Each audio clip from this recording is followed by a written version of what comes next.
Okay, जय हिंद everyone. Force and laws of motion का आज हमारा लास्ट टॉपिक है, जिसको ऑलरेडी तुम लोगों ने समहाउ थोड़ा सा पढ़ रखा है। बट हमें उसमें कंजर्व क्या चीज हो रही है उसके बारे में जानना है। मतलब कि आज हम लोग पढ़ने वाले कंजर्वेशन ऑफ मोमेंटम, है ना। कि हम ये बोलते हैं कि ना तो मोमेंटम को आप क्रिएट कर सकते हो, ना ही आप डिस्ट्रॉय कर सकते हो, बस केवल वो आप एक बॉडी से दूसरे बॉडी में ट्रांसफर कर सकते हो। तो जब मैं मोमेंटम वर्ड लिखता हूँ तो हमने जब Newton second law of motion पढ़ा था, क्योंकि हमने फर्स्ट लॉ ऑफ मोशन में हमने इनर्शिया के बारे में पढ़ा था, मतलब कि बॉडी के बिहेवियर के बारे में, या तो वो रेस्ट में रहेगा या तो वो मोशन में रहेगा। और मोशन में रहेगा तो किस में रहेगा, वो आपका यूनिफॉर्म मोशन में रहेगा। और सेकंड लॉ ऑफ मोशन में हमने ये जाना था कि जब भी आप किसी बॉडी में फोर्स लगाते हो, तो आप जैसे ही बॉडी में फोर्स लगाओगे तो वो मूव करेगा। और जैसे ही बॉडी आपकी मूव करने लगेगी तो कहीं ना कहीं आपको मोमेंटम देखने को मिल जाएगा। तो इसका मतलब क्या है कि सेकंड लॉ ऑफ मोमेंटम में, मतलब सेकंड लॉ ऑफ मोशन में हमने मोमेंटम के बारे में जाना था। और मोमेंटम में हमने ये चीज जाना कि अगर बॉडी में फोर्स लग रहा है या फिर अगर बॉडी आपकी मूव कर रही है तो आपका मोमेंटम होगा, अदरवाइज आपका मोमेंटम क्या होता है, जीरो होता है। तो उस समय जो हमने मोमेंटम का जो फॉर्मूला पढ़ा था वो क्या पढ़ा था, वो हमने पढ़ा था P is equal to M V. ठीक है। और जो हमारा टॉपिक का नाम है वो टॉपिक का नाम है कंजर्वेशन ऑफ मोमेंटम। हम क्या बोलना चाह रहे हैं कि जब भी किसी एक बॉडी से दूसरी बॉडी पे फोर्स लगाया जाता है, क्योंकि हमें मालूम है कि भैया मोमेंटम तो आपका जनरेट तभी होगा, बॉडी आपकी मूव तब करेगी जब आप उस पर फोर्स लगाओगे। क्योंकि हमें मालूम है कि फोर्स आप सिंगुलर नहीं कर सकते, और उसके लिए आपके पास दो बॉडी का होना जरूरी है। तो मैं जब बोल रहा हूँ कि अगर एक बॉडी दूसरे बॉडी पे फोर्स लगा रही है, तो मुझे बताओ वो दो फोर्स कैसे होते थे, इक्वल होते थे कि नहीं होते थे, बताओ मुझे। इक्वल इन अपोजिट इक्वल होते थे, डायरेक्शन। है ना। और यही हमने न्यूटन के थर्ड लॉ क्वेश्चन में पढ़ भी रखा है। तो ये जो तुम्हारा कंजर्वेशन ऑफ मोमेंटम है, ये तुम्हारा न्यूटन सेकेंड लॉ को भी समझाने की कोशिश करता है, न्यूटन थर्ड लॉ को भी समझाने की कोशिश करता है। इसी वजह से हम लोग इसको न्यूटन थर्ड लॉ के बाद समझते रहते हैं, जो तुम्हारा मोमेंटम पढ़ने के बाद समझे।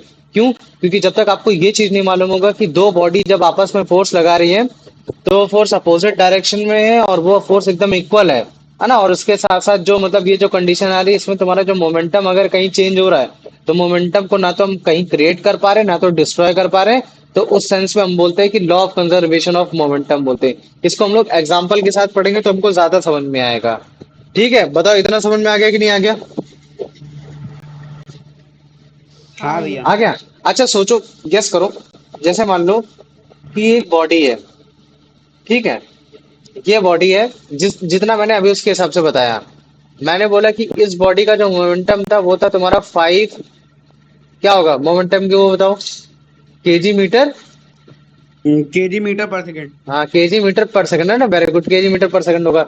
ये तुम्हारी पहली गाड़ी थी। और मान लो कि ये तुम्हारी दूसरी गाड़ी थी, इसका जो मोमेंटम था वो मोमेंटम था तुम्हारा जीरो था। कितना था? तुम्हारा जीरो मोमेंटम था। तो मुझे बताओ, अगर ये गाड़ी अगर तुम्हारी जीरो मोमेंटम में, तो इसका मतलब इसका पोजीशन कैसा हो रखा है, रेस्ट हो रखी है फिर मूव कर रही है, बताओ मुझे। रेस्ट। रेस्ट में, वेरी गुड। तो मैं बोल रहा हूँ कि जैसे ही ये गाड़ी तुम्हारी इस गाड़ी से जाके टकराएगी, तो यहाँ तुमको एक्सचेंज ऑफ मोमेंटम देखने को मिलेगा। तो तुम मुझे बताओ, ये जो तुम्हारी, अगर मैं बोलता हूँ ए गाड़ी है और इस गाड़ी को मैं अगर बी बोलता हूँ, तो मुझे बताओ कौन सी गाड़ी स्पीड पकड़ेगी और कौन सी गाड़ी तुम्हारी स्पीड कम करेगी, बताओ मुझे। टक्कर होने के बाद हाँ, टक्कर होने के बाद ए वाली कम करी कि बी वाली बढ़ते गई। बी वाली बढ़ जाएगी। और मुझे बताओ, बी वाली जब बढ़ेगी तो अगर एक सर्टेन डिस्टेंस तक जाएगी, तो कहीं ना कहीं तुमको ऐसा नहीं लगता कि यार, अगर मान लो कि ये बी वाली अगर बढ़ रही है, तो उस समय जो उसका मोमेंटम हो जाएगा वो मोमेंटम तुम्हारा 5 kg/s हो जाएगा।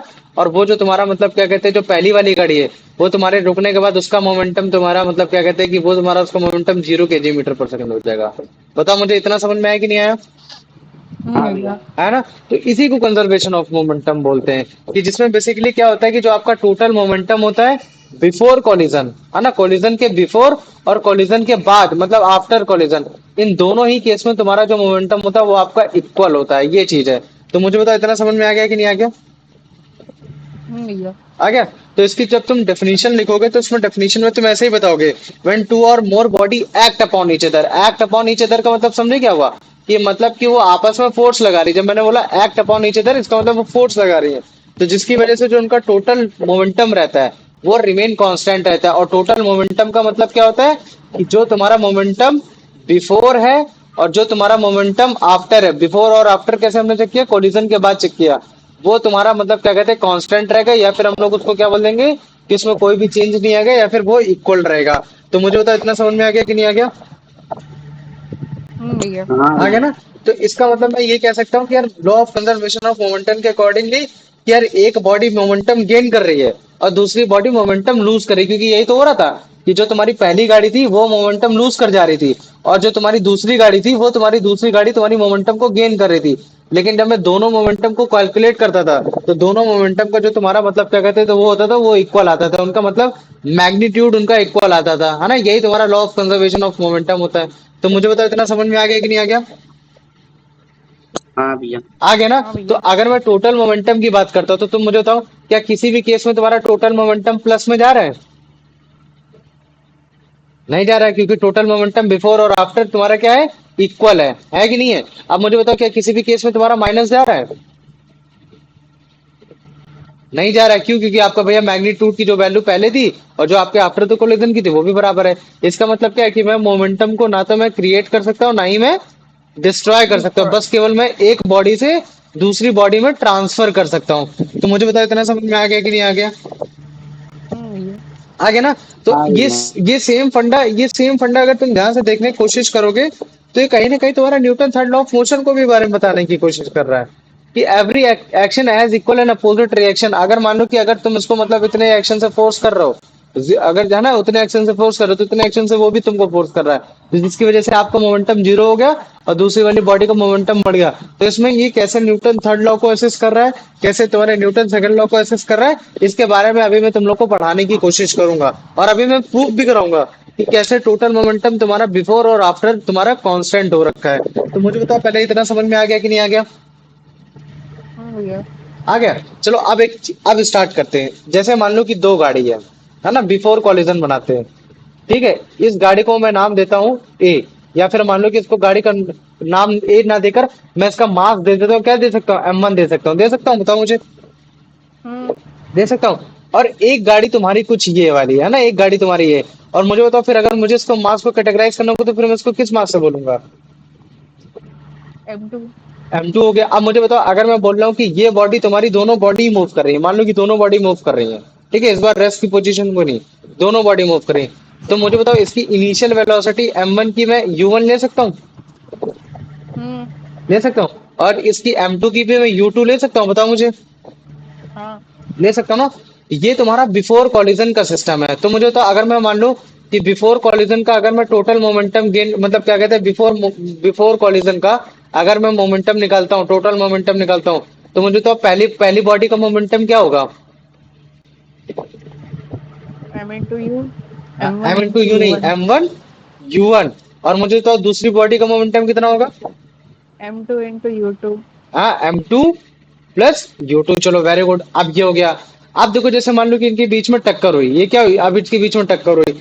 अब जब टक्कर हुई तो मुझे बताओ जो तुम्हारी पहली वाली बॉडी है क्या उसकी वेलोसिटी में चेंज आएगा? हाँ। आएगा। अगर उसकी वेलोसिटी में अगर चेंज आ रहा है तो मैं उसको V1 से लिख सकता हूँ, लेकिन मास तो वही हो रखा है। तो मुझे बताओ इस समय इसका फिर मोमेंटम आफ्टर कोलिजन मोमेंटम फिर इसका क्या होगा? बताओ मुझे। 0। अबे गधे, जरूरी थोड़ी ना, मैंने बोला बॉडी मूव कर रही थी ये, तो क्या उस समय जीरो हो जाएगा क्या? नहीं। नहीं ना? तो उस समय मोमेंटम क्या होगा बताओ फिर मुझे। V1 into M1। हाँ, या फिर M1 × V1 हो गया। चलो वेरी गुड। और जो तुम्हारी दूसरी बॉडी थी, अब दूसरी बॉडी की बताओ मुझे, क्या वेलोसिटी चेंज होगी आफ्टर कोलिजन? बताओ मुझे। हम्म। हो जाएगी। तो अगर मान लो कि मैंने इसकी वेलोसिटी V2 ले ली और मास वही लिया M2 लिया, तो फिर मुझे तो इसका आफ्टर कोलिजन कितना होगा momentum? M2 into V2। M2 तुम्हारा +V2 होगा, ये चीज है। तो जो तुम्हारा मतलब क्या कहते हैं, ये जो तुम्हारा बेसिकली जो फंडामेंटल है, जो कंजर्वेशन ऑफ मोमेंटम है, वो बस यही बताना चाह रहा है कि अगर आप इसकी वैल्यू को कैलकुलेट करोगे, ठीक है, आप अगर इसकी वैल्यू को कैलकुलेट करोगे और आप अगर इसकी वैल्यू को कैलकुलेट करोगे तो वो दोनों ही केस में क्या आने वाली, वो इक्वल आने वाली। तो अगर मान लो कि अगर बिफोर कॉलिजन अगर आपका मोमेंटम 5 kg/s आ रहा है, तो मुझे बताओ आफ्टर कॉलिजन कितना आएगा? 5। कितना आएगा? 5 kg/s आएगा। ये चीज है। तो अभी देखो इस चीज को प्रूव करने के लिए हमको फोर्स के बारे में समझना होगा। अब यहाँ आ जाता है तुम्हारा न्यूटन का थर्ड लॉ का सिस्टम समझ में आना चाहिए, वो चीज मैं तुमको बताने जा रहा हूँ, ठीक है? तो इस चीज को याद रखो। तो अच्छा देखो, जब तुम्हारा कोलिजन हो रहा था तो मुझे बताओ, ये जो तुम्हारा ट्रक है, क्या इस ट्रक ने इस पे फोर्स लगाया होगा कि नहीं लगाया होगा, तुम्हारे इस U2 वाले पे, बताओ मुझे। ये हाँ। तुम्हारे M2 वाले पे, जब तुम्हारा ट्रक बिफोर कोलिजन के बाद आफ्टर कोलिजन जब टकराया होगा, तो ये इस वाले मतलब इस बड़े वाले इसने मतलब बड़ी वाली गाड़ी ने छोटी वाले में फोर्स लगाया होगा कि नहीं लगाया होगा, बताओ मुझे। हाँ। लगाया होगा। तो मैं क्या उस अब मुझे बताओ, क्या छोटी वाली गाड़ी ने भी सेम फोर्स लगाया होगा कि नहीं लगाया होगा, बताओ मुझे। हाँ। है ना। तो मैं अगर मान लो कि बड़ी वाली गाड़ी ने जो तुम्हारी छोटी वाली गाड़ी में फोर्स लगाया, मैं उसको F1 बोल सकता हूँ। और जो तुम्हारी छोटी वाली गाड़ी ने जो तुम्हारी बड़ी वाली गाड़ी में फोर्स लगाया, मैं उसको F2 बोल सकता हूँ। बोल सकता हूँ कि नहीं बोल सकता, बताओ मुझे। बोल सकते हैं। बोल सकता हूँ। और मुझे बताओ, न्यूटन थर्ड लॉ के अकॉर्डिंगली तुम्हारा जो फोर्सेस होता है जब हम एक दूसरे पे लगाते हैं, तो बताओ वो क्या होता है, वो इक्वल होता है, अपोजिट होता है, या फिर कम ज्यादा होता है, कैसा होता है। इक्वल। इक्वल होता है ना। तो इसका मतलब है कि जो तुम्हारा F1 और F2 की जो वैल्यू होती है वो तुम्हारी इक्वल होती है ना, ये चीज हमको पता चल गया। और अगर हम किसी भी वे में अगर हम लोग फोर्स की वैल्यू निकाल लेते हैं, F1 की वैल्यू निकाल लेते हैं, F2 की वैल्यू निकाल लेते हैं, और फिर अगर हम उसको इक्वल करके प्रूव करेंगे, तो हमको इसी मोमेंटम की भी वैल्यू समझ में आ जाएगी, ये चीज आ जाएगा। तो अच्छा, अभी अगर तुम ध्यान से देखोगे, तो जब तुम्हारी पहली वाली बॉडी, जब मतलब क्या कहते हैं, फोर्स F1 लगता था ट्रक में, तुम्हारे कार पे लगता था, तो मुझे बताओ कुछ समय के लिए लगता था ना, ऐसा तो है नहीं कि वो लगातार लगे चला जा रहा है। तो मुझे बताओ, ऐसा ऑब्वियस ही बात है ना, अगर ये बॉडी तुम्हारे इस चक्कर में जा रही, लड़ रही है, तो इसकी बॉडी का वेलोसिटी चेंज हो रहा है। तो मुझे बताओ, चेंज इन वेलोसिटी बेसिकली क्या होता है, एक्सेलरेशन होता है कि नहीं होता, बताओ मुझे। वो एक्सेलरेशन ज्यादा हाँ। भी हो हाँ सकता है, भैया। एक्सेलरेशन कम भी हो सकता है।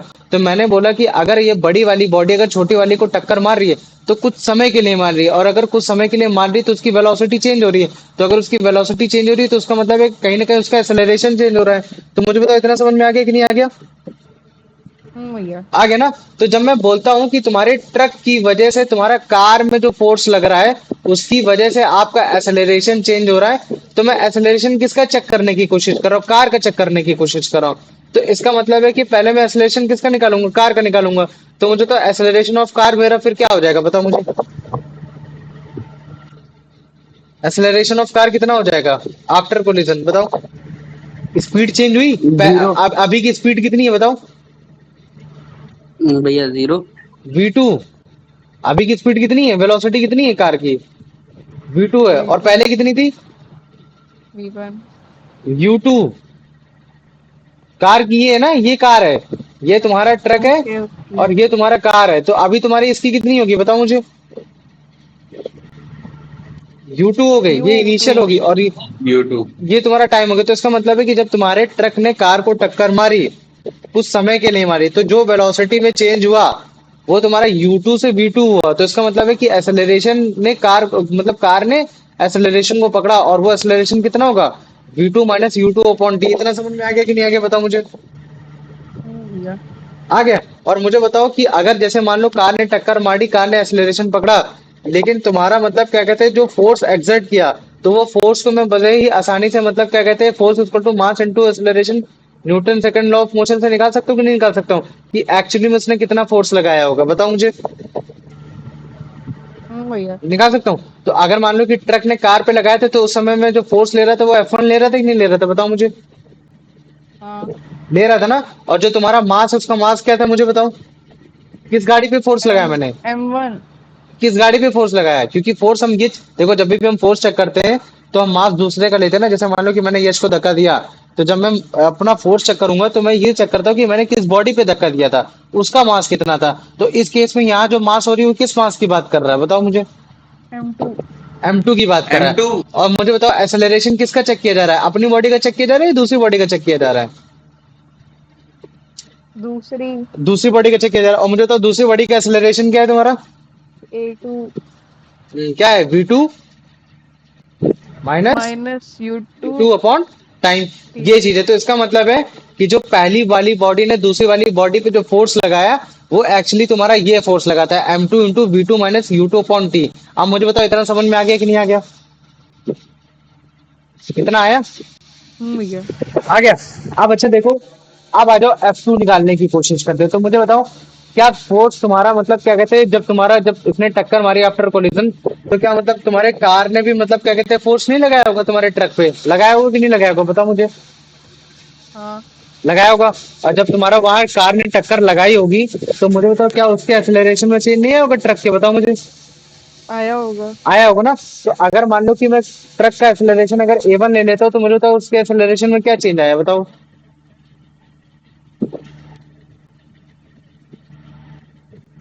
बताओ क्या है एक्सेलरेशन मुझे, कितना चेंज आया एक्सेलरेशन में। आफ्टर कोलिजन एक्सेलरेशन क्या था ट्रक का बताओ मुझे, वेलोसिटी कितनी थी।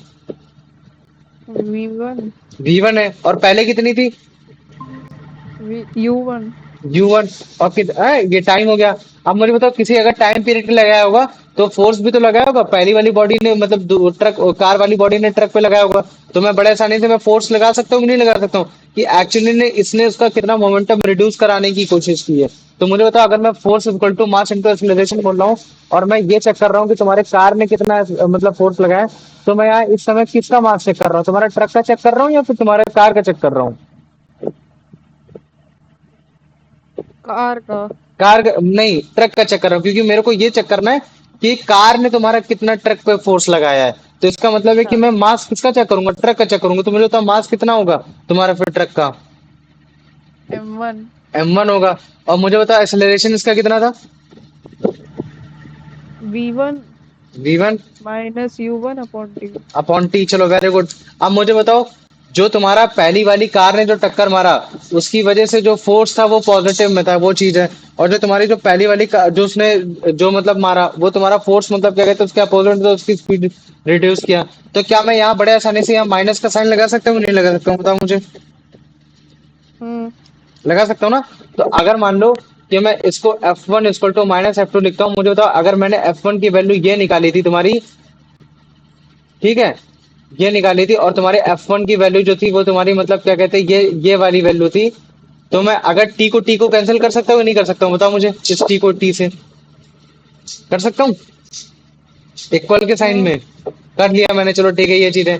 अब मैं इस M2 को अंदर मल्टीप्लाई कर रहा हूँ, ठीक है। तो अगर मैं M2 को मल्टीप्लाई कराऊंगा तो क्या होगा, M2 V2 minus M2 U2। और इधर साइड अगर मान लो कि इस M1 को इधर मल्टीप्लाई करता हूँ तो माइनस का M1 V1 और इधर सबका प्लस हो जाएगा ये M2 U1। और अगर मैं माइनस वाला टर्म इधर भेज देता हूँ और इधर वाला माइनस वाला टर्म इधर भेज देता हूँ तो फिर मेरा क्या वैल्यू हो जाएगा, ये हो जाएगा M2 V2 plus M1 V1 equal to M2 U1।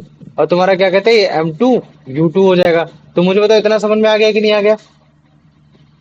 और अगर मैं इसको इंटरचेंज कर दूं तो बस बात वही आ जाएगी, M M1 U1 plus M2 U2 equal to M1 V1 plus M2 V2। और यही तुम्हारा law of conservation of momentum को तुम्हारा डेराइव करने के लिए हो गया। समझ में आ गया। ये तुम्हारा मतलब डेरिवेशन है एक तरीके से ये समझाने के लिए कि तुम्हारा कंजर्वेशन ऑफ मोमेंटम तुम्हारा फोर्स के थ्रू हम कैसे निकाल सकते हैं, ये चीज है। अभी अगर किसी को समझ में नहीं आया तो तुम इतनी टेंशन मत लो, अभी बहुत अच्छे से समझाऊंगा तो तुम लोग को ऑटोमेटिक सारी चीजें समझ में आ जाएंगी, ये चीज है। तो मुझे बताओ अभी इतना समझ में आया कि नहीं आया, पहले मेरे को बस इतना बताओ कितना आया। थोड़ा कम समझ में आया को मुझे मालूम है। पहले मुझे बताओ पहले इतना आया कि नहीं आया, पहले ये बताओ। हेलो, क्लास में नहीं हो गया तुम लोग।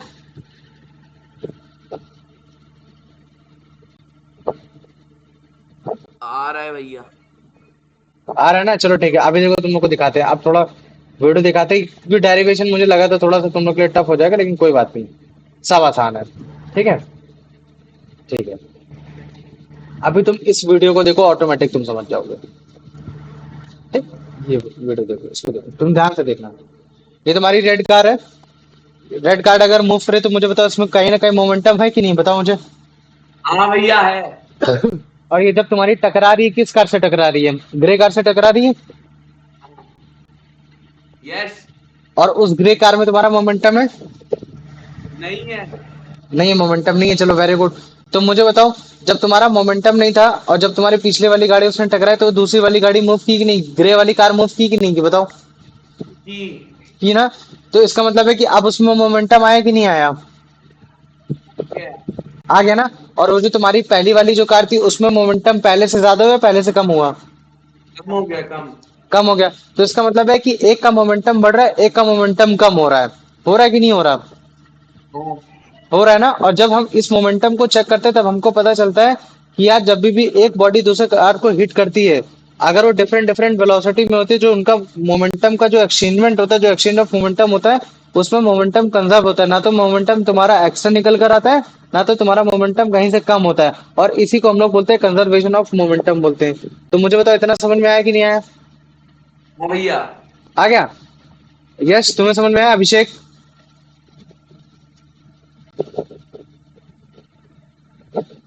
भैया। आ गया? तो देखो यही चीज है, सेकंड लॉ ऑफ मोशन के अकॉर्डिंगली हमको ये पढ़ाया गया है कि कोई भी अगर एक बॉडी मूव करे तो उसमें कहीं ना कहीं तुम्हारा मोमेंटम होगा। अगर मोमेंटम होगा तो उसके मास और उसके वेलोसिटी के बराबर होता है। अब अगर मान लो कि एक रेड कार है, आपकी स्पीड में आ रही है, वो आपकी एक स्टेशनरी कार ग्रे कार में अगर आपकी हिट कर रही है, तो आप ये देखोगे कि जो तुम्हारे आफ्टर इन कोलिजन में जो आपकी मतलब रेड कार है, उसकी वेलोसिटी वो डिक्रीज हो जा रही है। उसके मतलब उसका मोमेंट डिक्रीज हो जा रहा है, उसकी वेलोसिटी डिक्रीज हो जा रही है। लेकिन ग्रे कार की जो वेलोसिटी वो आपकी बढ़ जा रही है, जिसकी वजह से मुझे बताओ, अगर किसी की वेलोसिटी घटेगी तो उसका मोमेंटम क्या होगा, बढ़ेगा या घटेगा? कम हो जाएगा। कम हो जाएगा। तो इस केस में किसका मोमेंटम कम हो रहा है, किसकी वेलोसिटी घट रही है? लाल वाली गाड़ी। लाल वाले की। तो तुमने बता दिया कि भैया रेड कार का जो मोमेंटम है वो आपका डिक्रीज हो रहा है, और इसमें किसकी आपकी वेलोसिटी बढ़ रही है?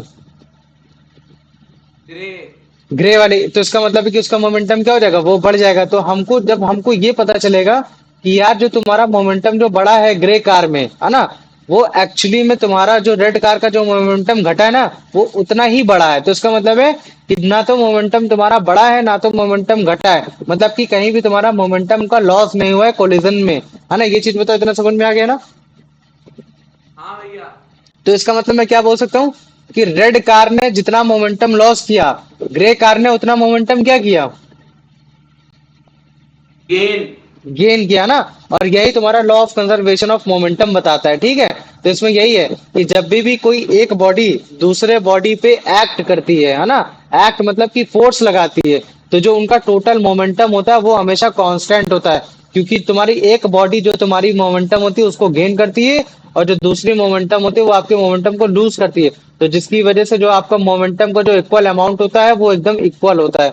तो मुझे बताओ इतना समझ में आ गया कि नहीं आ गया? या फिर इसको दूसरे भाषा में, हाँ भैया। Law of conservation of momentum के अकॉर्डिंगली जब भी एक बॉडी अगर आपका मोमेंटम गेन कर रही है, तो दूसरा जो बॉडी होगी वो उतना ही मोमेंटम आपका लूज कर जाएगी। तो मुझे बताओ इतना समझ में आ गया? हाँ भैया। आगे इसका मतलब क्या है कि मोमेंटम को ना तो मैं क्रिएट कर सकता हूँ, ना ही मैं उसको क्या कर सकता हूँ, डिस्ट्रॉय कर सकता हूँ, है ना। तो इसका मतलब यही है, इसको हम लोग principle of law of conservation of momentum में बोल देते हैं। और इसको हम लोग Newton third law of motion के अकॉर्डिंगली भी बोलते हैं कि देखो यहाँ भी तुम्हारा जो एक्शन है, जो रिएक्शन है, वो दोनों इक्वल और अपोजिट है। ठीक वैसे यहाँ भी है, अगर एक एक का मोमेंटम ज्यादा हो रहा है तो दूसरे का मोमेंटम कम हो रहा है, तो जिसकी वजह से हमको कहीं भी मोमेंटम में डिफरेंस नहीं क्रिएट हो रहा है। ठीक ऐसे Newton third law of motion में कि जब भी हम एक बॉडी में फोर्स लगाते हैं तो दूसरे बॉडी भी अपने पे फोर्स लगाती है, तो जिसकी वजह से हम लोग का जो टोटल फोर्स होता है वो इक्वल होता है। तो इसका मतलब है कि law of conservation of is just nothing, it is the third law of motion but in terms of momentum. बस ये चीज हो गया। तो मुझे बताओ इतना समझ में आ गया कि नहीं आ गया? भैया। आ गया ना? तो अब चलो देखो, अब हम ना इसको डेराइव करेंगे कि भैया थर्ड लॉ ऑफ मोशन के अकॉर्डिंगली आप मेरे को बताओ कि एक बॉडी मोमेंटम लूज करेगी तो दूसरा मोमेंटम आपका गेन करेगी। ये आप मेरे को प्रूव करके दिखाओ। तो हम जो प्रूविंग करते हैं ना, हम बेसिकली न्यूटन थर्ड लॉ के हिसाब से कंजर्वेशन ऑफ मोमेंटम को हम लोग प्रूव करने की कोशिश करते हैं। अब मुझे बताओ इतना समझ में आ गया कि नहीं आ गया? यस भैया। आ गया ना? चलो ठीक है, अब तुम इसको देखो, ध्यान से देखो। अगर तुम इसको ध्यान से देख पा रहे होगे, ये तुम्हारा क्या है, ये तुम्हारी कार जा रही है और पीछे एक ट्रक जा रहा है। तो अब जब मान लो कि दोनों अपनी अलग अलग वेलोसिटी में हैं, लेकिन जब टक्कर मारी, जब कोलिजन हुआ, तो मुझे बताओ ये जो तुम्हारा मतलब कार की स्पीड क्या हुई, बढ़ी है घटी है, मतलब सेम स्पीड थी? भैया वो ट्रक ने टक्कर की तो M2 बढ़ गया। बढ़ गए, है ना। मतलब नहीं, मास तो बराबर है, मास तो चेंज नहीं हुआ, लेकिन मैं बोल रहा हूँ कि जो वेलोसिटी पहले थी क्या अब वो वेलोसिटी बाद में रही टक्कर के बाद? नहीं बताओ मुझे। चेंज। नहीं, वेलोसिटी में चेंज आया। तो आप पहले हम लोग कोलिजन से पहले की बात करते हैं, मतलब कि जैसे अभी वाली, कि जब मतलब गाड़ी ऐसे चल रही थी तो उसकी वेलोसिटी जो थी, कार की जो वेलोसिटी थी वो तुम्हारी यूटी थी, और उसका मास हमने ले लिया था M1 ले लिया था। और जो तुम्हारा ट्रक का जो मास था उसको हमने M1 ले लिया था, और उसका जो तुम्हारे वेलोसिटी थी उसको हमने U1 ले लिया। और हमने U1 क्यों लिया? क्योंकि इसकी ये इनिशियल वेलोसिटी है। हम फाइनल वेलोसिटी आफ्टर मतलब क्या कहते हैं, कोलिजन चेक करने की कोशिश करेंगे। तो मुझे बताओ इतना समझ में आ गया कि नहीं आ गया? आ गया। मतलब कि हमने दो बॉडी ली, एक ट्रक लिया एक कार लिया। जो कि सेम डायरेक्शन में मूव कर रहे थे लेकिन डिफरेंट डिफरेंट स्पीड और वेलोसिटी में कर रहे थे, मतलब कि डिफरेंट वेलोसिटी में कर रहे थे। तो हमने ट्रक का मास ले लिया m1 और वो वेलोसिटी से मूव कर रहा है u1। तो उसके मुझे बताओ मोमेंटम फिर क्या हो जाएगा, इसका मोमेंटम क्या होगा इस गाड़ी का, बताओ मुझे इस गाड़ी का मोमेंटम क्या होगा, ट्रक का मोमेंटम क्या होगा। हेलो। भैया ज्यादा होगा। ज्यादा नहीं होगा, मैं पूछ रहा हूँ मोमेंटम क्या होगा, बस ये बताओ।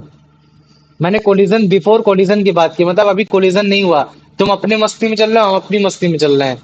तो अगर मैंने बोल दिया कि तो कम तुम्हारा हो मास जाएगा, कम हो जाएगा। नहीं, मैंने बोल दिया कि तुम्हारा मास m1 है और तुम्हारी वेलोसिटी u1 है, तो तुम्हारा मोमेंटम क्या होगा, बस मुझे ये बताओ। भैया m1 × u1। हाँ, m1 × u1। और मैंने बोला कि ठीक वैसे ही जो अभी तुम्हारी ये जो गाड़ी चल रही है ये भी अपने स्पीड में ही चल रही है, ठीक है। उसकी मैंने इनिशियल वेलोसिटी u2 ले ली और मास m2 ले लिया, तो मुझे तो उसका तुम्हारा मोमेंटम क्या होगा। m2 × v2। हाँ, m2 × u2 हो गया। तो मैं टोटल मोमेंटम बोल सकता हूँ कि यार बिफोर कोलिजन जब हो रहा था तो जो टोटल मोमेंटम गाड़ी और जो ट्रक का था वो m1 u1 plus m2 u2 था, बताओ मुझे, इतना बोल सकता हूँ। हाँ भैया। ठीक है। तो अभी फिर से अगर तुम देखो इसको ध्यान से देखो, तो अगर मैं फिर से तुम देखो, अब देखो क्या हुआ, अब टक्कर लगा, टक्कर हुई, टक्कर हुई ना। अभी अगर जैसे मैं फिर से तुमको दिखाता हूँ, तो ये देखो पहले अपनी इनिशियल वेलोसिटी थे, मतलब कि अभी इनका टोटल मोमेंटम कितना था, m1 u1 plus m2 u2। Car का अपना अलग मोमेंटम था, ट्रक का अपना अलग मोमेंटम था। लेकिन जैसे ही ट्रक ने तुम्हारे कार को कोलाइड किया, वैसे ही मुझे बताओ क्या इनकी वेलोसिटी में चेंज आया, हाँ बताओ भैया। मुझे। और अगर इनकी वेलोसिटी में चेंज आए तो क्या ही मुझे बताओ फिर क्या इनका मोमेंटम बदलेगा कि नहीं बदलेगा, बताओ मुझे अब उस केस में। बदलेगा, बदल बदलेगा। जाएगा ना, क्योंकि इनकी वेलोसिटी चेंज हुई लेकिन मास तो वही है। तो अब यही चीज है, देखो जब तुम्हारा ट्रक और कार जब कोलाइड की कुछ टाइम पीरियड के लिए, तो कोलिजन की वजह से क्या हुआ, वेलोसिटीज चेंज हो गई, कार की और ट्रक की दोनों की चेंज हो गई। अब अगर मान लो कि मैंने बोला कि ट्रक की आफ्टर कोलिजन जो वेलोसिटी हो गई वो v1 हो गई, तो मुझे बताओ वेलोसिटी अगर v1 हो गई आफ्टर द कोलिजन, फिर उसका मोमेंटम क्या हो जाएगा, बताओ मुझे क्या होगा। m1 अब u1 उसका मोमेंटम कितना हो जाएगा, m1 v1 m1 v1। v1। Very good, यही तुमने बता दिया कि भैया जब तक आपका कार से कोलाइड कर गया तो वेलोसिटी चेंज होने की वजह से अब उसका जो मोमेंटम निकल कर आ रहा है वो m1 v1 निकल कर आ रहा है। अब मुझे बताओ अगर मैंने बोल दिया कि कार की जो तुम्हारी कार की वेलोसिटी अगर v2 होगी, तो फिर आफ्टर द कोलिजन तुम्हारी कार की फिर तुम्हारा मोमेंटम क्या हो जाएगा। आफ्टर कोलिजन हाँ, आफ्टर m2 कोलिजन v2। मतलब यही कि मैंने बोल दिया कि आप उसकी वेलोसिटी चेंज हो गई तो ऑब्वियस बात है उसका मोमेंटम चेंज हो गया। तो आप इस बार कार का मोमेंटम फिर क्या हो जाएगा, m2 v2। m2v2 हो जाएगा, है ना। तो अब इस केस में अगर मान लो कि मैं टोटल मोमेंटम निकालता हूँ आफ्टर कोलिजन, तो फिर टोटल मोमेंटम क्या होगा, बताओ मुझे। m m1 plus m1 into v1 plus m2 plus v2। Very good, यही चीज तुमने यहाँ भी बताने की कोशिश की। ये देखो भैया कोलिजन हुआ, कोलिजन होने के बाद दोनों की स्पीड बदल गई। पहले जो उसकी कभी v1 हुआ करती थी अब v1, अब u1 हुआ करती थी, अब v1 हो गई। और जो कभी पहले उसकी जो कार की जो स्पीड u2 हुआ करती थी अब v2 हो गई। तो जिसकी वजह से इनका मोमेंटम भी बदल गया। अब इनका मोमेंटम हो गया m1 v1 हो गया और इसका मोमेंटम हो गया m2 v2 हो गया। तो मुझे बताओ इतना समझ में आ गया कि नहीं आ गया, हाँ भैया। आ गया हाँ ना। भैया। तो ये चीज तो हमें पता चल गया कि बिफोर द कोलिजन जो आपका होता है उसका मोमेंटम होता है आपका m1 u1 plus m2 u2। और जो आपका आफ्टर द कोलिजन होता है वो आपका होता है m1 v1 plus m2 u2। और हमको तो ये बता दिया गया लॉ ऑफ कंजर्वेशन में कि before the collision after the collision जो आपका मोमेंटम होता है वो बराबर होता है। लेकिन भैया आप इसको मुझे न्यूटन थर्ड लॉ के अकॉर्डिंगली मेरे को समझाने की कोशिश करो, बताने की कोशिश करो। तो मुझे बताओ Newton third law of motion क्या बताता है, every action equal and opposite reaction. मतलब कि जब भी आप किसी एक बॉडी में अगर आप फोर्स लगा रहे हो तो दूसरी बॉडी भी आप पे उस पे उतना ही फोर्स लगा रही है ना। कि मतलब कि जब आप कोलिजन करोगे, जब आप टक्कर दोगे, तो जितना फोर्स एक ट्रक आप पे अगर कार पे फोर्स लगा रहा है, तो इन टर्म्स कार भी आपको उतना ही ट्रक आपको मतलब कि आप कार भी उतना ही फोर्स आपके ट्रक पे भी लगा रहा होगा। तो इतना समझ में आ गया कि नहीं आ गया, बताओ मुझे, इतना आया, भैया। आ गया हाँ ना। भैया। तो मतलब कि अगर जैसे गेस कर लो कि मैंने बोला कि यार जो ट्रक ने तुम्हारे कार पे फोर्स लगाया उसको हमने F1 ले लिया, और जो तुम्हारा कार ने जो तुम्हारे ट्रक पे फोर्स लगाया उसको हमने F2 ले लिया। तो अब हमें बस क्या करना है, इस फोर्स की वैल्यू को निकाल देना। क्यों, क्योंकि मोमेंटम मतलब फोर्स ही होता है कि एक मोमेंटम में कितना फोर्स है, क्योंकि हम किसी बॉडी को कितना स्टॉप कर पा रहे हैं वो चीज उसके मोमेंटम पे डिसाइड होती है जितना ज्यादा मोमेंटम उतना ज्यादा फोर्स। तो अगर मान लो कि अगर मैंने ये पता लगवा लिया कि हाँ एक ट्रक ने तुम्हारे कार में कितना फोर्स लगाया और एक कार ने तुम्हारे ट्रक में कितना फोर्स लगाया आफ्टर द कोलिजन, है ना, मतलब कि कितना लगाया, तो फिर बड़े ही आसानी से अगर मेरे को पता चल जाए कि हाँ आफ्टर द कोलिजन अगर जैसे फोर्स ज्यादा आ रहा है तो इसका मतलब है कि उस समय मोमेंटम ज्यादा था, और अगर कम आ रहा तो उसका मोमेंटम कम था। लेकिन हमको मालूम है कि law of conservation of momentum के अकॉर्डिंगली कि भाई जो तुम्हारा मोमेंटम होता है वो कंजर्व होता है। इसका मतलब है कि जितना फोर्स तुम्हारा एक ट्रक तुम्हारा कार पे लगा रहा होगा उतना ही कार तुम्हारा उस पे लगा रहा होगा। तो अब हम इसको प्रूव करेंगे।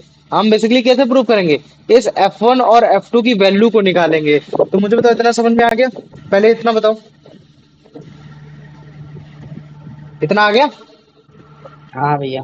आ गया। तो और पहले F1 की वैल्यू को निकालते हैं, और F1 की वैल्यू मतलब क्या है कि ट्रक ने किस पे फोर्स लगाया, कार पे फोर्स लगाया। तो इसका मतलब है कि जब भी F1 फोर्स लग रहा होगा तो जो ट्रक होगा वो तुम्हारे कार को हिट कर रहा होगा, कार को फोर्स लगा रहा होगा कुछ टाइम पीरियड के लिए। और मुझे बताओ अगर कार को अगर टाइम पीरियड के लिए अगर हिट कर रहा है तो मुझे बताओ उसकी वेलोसिटी चेंज होगी कि नहीं होगी, वेलोसिटी चेंज हुई थी कि नहीं हुई थी बताओ, U2 से V2 हुई थी कि नहीं हुई थी बताओ मुझे, हुई थी ना, भैया हुई थी। हुई थी ना। तो अब मुझे बताओ ये U2 और V2 किसकी किसकी वेलोसिटी है, कार की वेलोसिटी है ट्रक की वेलोसिटी है, क्या भैया? God. कार की वेलोसिटी ना। हमें यही तो चेक करना है कि जो तुम्हारा ट्रक है, ट्रक ने जो फोर्स लगाया है अपना F1 वो तुम्हारे जो कार पे लगाया है उसकी वजह से उसकी जो वेलोसिटी में चेंज आया है तो वो कितना है, वो हमको पता चल गया कि भैया पहले उसकी वेलोसिटी U2 थी अब उसकी वेलोसिटी V2 हो गई। तो मुझे बताओ इस केस में जो उसका एक्सेलरेशन चेंज हुआ कि नहीं हुआ बताओ। हाँ भैया होगा। हाँ तुम हाँ भैया। तो मैं इससे क्या कर सकता हूँ, बड़े ही आसानी से एक्सेलरेशन की वैल्यू निकाल सकता हूँ। और एक्सेलरेशन ऑफ द कार मेरा क्या हो जाएगा, V2 minus U2 upon T हो जाएगा। तो मुझे बताओ इतना समझ में आ गया कि नहीं आ गया, आ हाँ गया। भैया। और लेकिन हमें वैल्यू किसकी निकालनी है, फोर्स की निकालनी है। और मुझे बताओ फोर्स हमें क्या कहता है कि भैया फोर्स इक्वल टू था मास इंटू एक्सेलरेशन। और मुझे बताओ जिस बॉडी पे फोर्स लगाया मैं उसकी मास की वैल्यू को रखने की कोशिश करूंगा कि नहीं रखूंगा बताओ मुझे, उसकी मास रखूंगा। वैल्यू रखेंगे। तो मैं किसकी रखूंगा, मास की वैल्यू रखूंगा जो तुम्हारी दूसरी बॉडी है। और मुझे तो कार का मास कितना है, M2। M2 है। तो इसका मतलब है कि F1 की वैल्यू कितनी आ गई, M2 into V2 minus U2 upon T.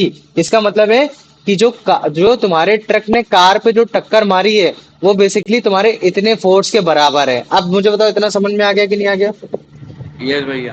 आ गया। हाँ भैया। अब मुझे F2 निकालना है। अब मैंने बोला कि अच्छा मुझे बताओ क्या कार ने भी तो तुम्हारे उसको मतलब क्या कहते हैं, कार ने भी तो फोर्स लगाया होगा तुम्हारे ट्रक पे, लगाया कि नहीं लगाया बताओ मुझे, हाँ लगाया होगा। लगा है ना।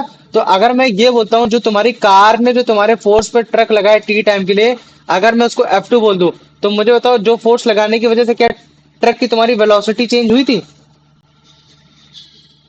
हाँ भैया। हुई थी, है ना। उसकी वेलोसिटी जो कभी पहले U1 हुआ करती थी बाद में उसकी वेलोसिटी V1 हो गई। तो मुझे बताओ अगर इसकी वेलोसिटी चेंज हो गई तो इसमें एक्सेलरेशन आया कि नहीं आया बताओ मुझे,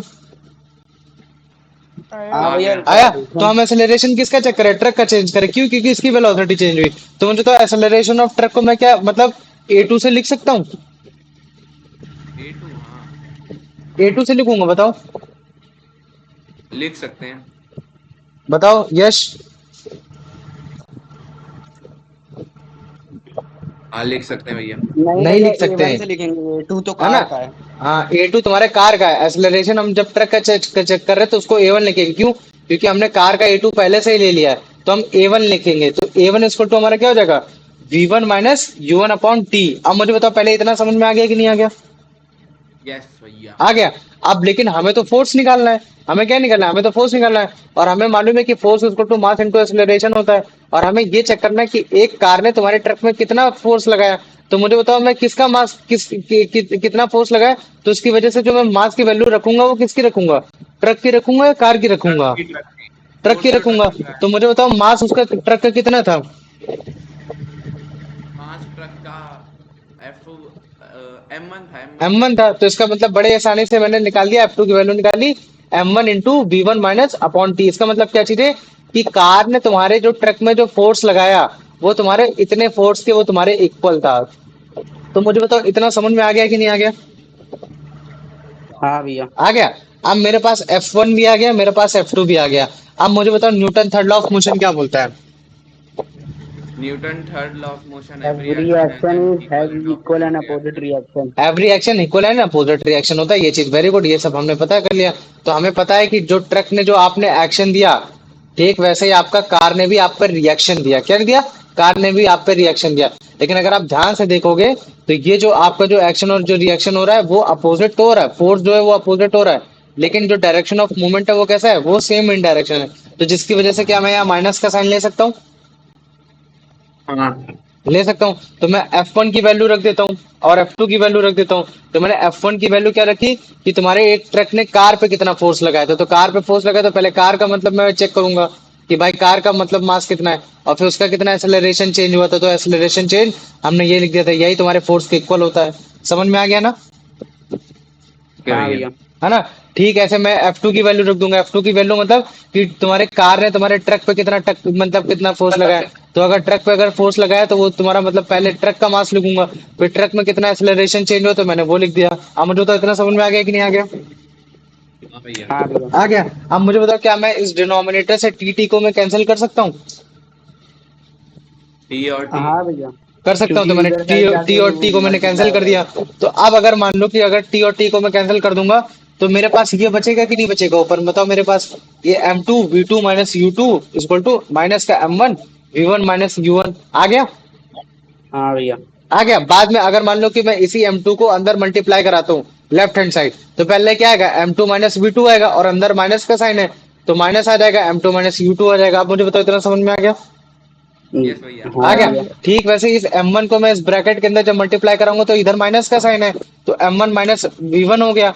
लेकिन मैंने बोला कि अब अगर दूसरे वाले से मल्टीप्लाई कराता हूँ तो इधर भी माइनस है इधर भी माइनस है, तो माइनस माइनस क्या हो जाएगा? प्लस। प्लस हो जाएगा। तो अब क्या हो जाएगा? M1 और U1 हो जाएगा। अब मैं क्या करूंगा? इसी माइनस को इंटरचेंज कर लूंगा।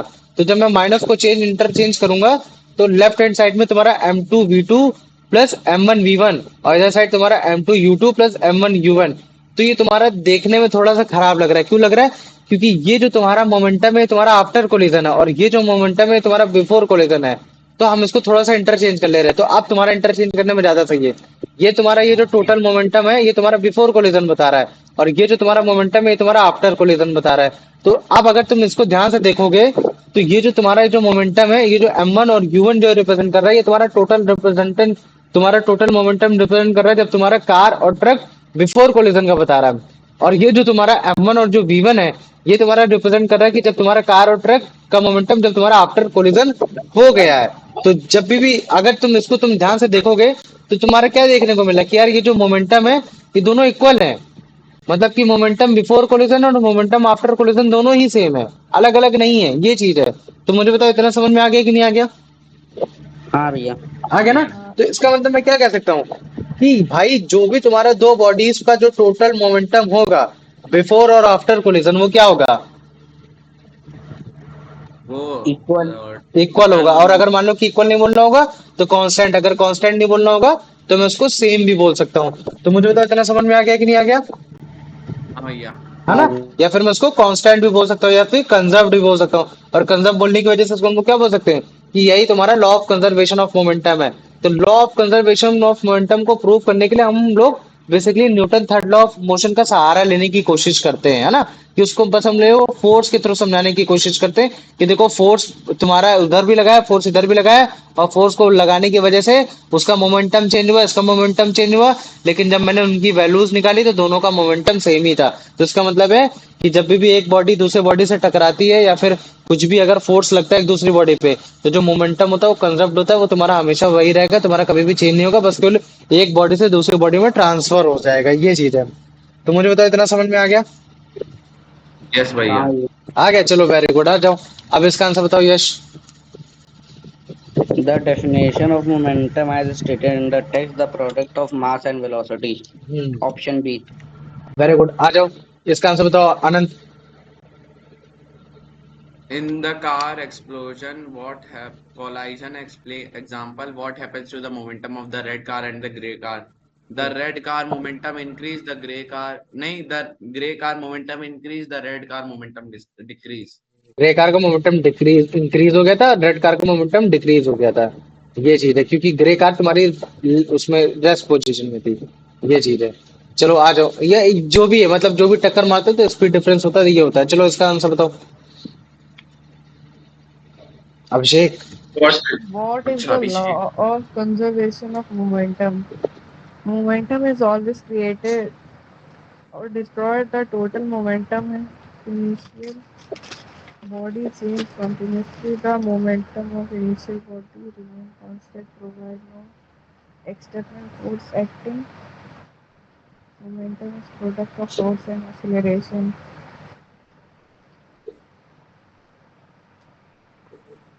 क्या होगा इसका आंसर? कौन सा होगा? Option C.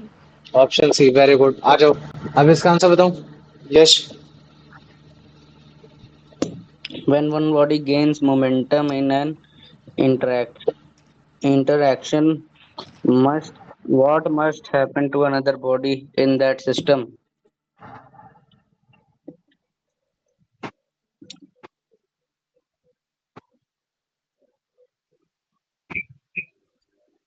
क्या होगा इसका answer? By option A. Question ये बोल रहा है कि जब कोई एक अगर बॉडी मोमेंटम को गेन कर रही है किसी इंटरेक्शन के थ्रू, तो दूसरी मतलब क्या कहते हैं, दूसरी बॉडी मतलब अच्छा, अनदर बॉडी के सिस्टम के साथ क्या भाई होना चाहिए, ऑप्शन बी। है ना? ऑप्शन उसका बी। मोमेंटम उतना ही इक्वली रिड्यूस भी होना चाहिए, क्योंकि law of conservation of momentum क्या बताता है कि ना तो मैं मोमेंटम को क्रिएट कर सकता हूँ ना तो डिस्ट्रॉय कर सकता हूँ, दोनों ही केस में तुम्हारे मोमेंटम इक्वल होंगे। तो अगर एक बॉडी का मोमेंटम बढ़ेगा तो एक दूसरी बॉडी का मोमेंटम कम होगा, घटेगा। ये चीज है ना? आ जाओ, अब इसका आंसर बताऊं आनंद। According to the text, law of conservation of momentum of Newton's first law of motion. Uh, C, C. Newton third law of motion, नहीं ये चीज होगा। चलो आ जाओ, इसका आंसर बता दो अभिषेक। The another way to state the law of conservation of momentum is that momentum is never create or destroy. Create और डिस्ट्रॉय, है ना? और अगर जैसे मान लो कि मोमेंटम इज नेवर की जगह अगर कैन लिखा होता तो फिर कैन की जगह आंसर क्या देते? Transfer and exchange. ट्रांसफर और एक्सचेंज, वेरी गुड। आ जाओ यश, इसका आंसर बताओ।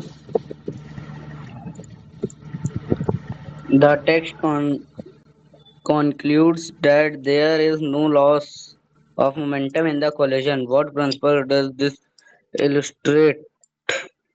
By option D, the law of conservation of momentum.